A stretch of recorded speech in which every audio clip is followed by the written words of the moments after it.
upon arrival on the scene, they saw a red Dodge pickup. And about 10 feet off the highway, they saw the motionless body of Constancia Cano, 33-year-old, whose address is of Santa Clara Village.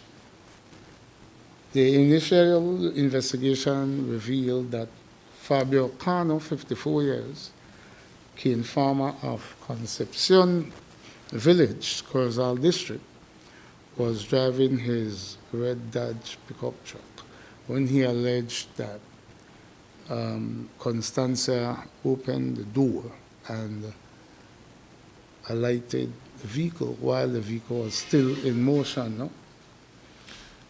Investigators have been on that scene.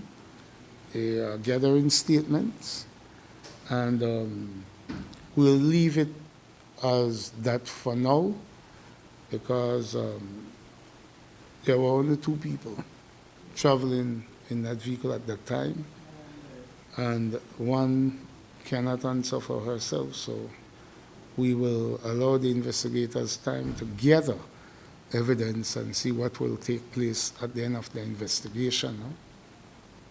Is Mr. Cano in police custody? Well, I don't know if he has since been released, but I know initially he was detained and for questioning and also to acquire a statement from him.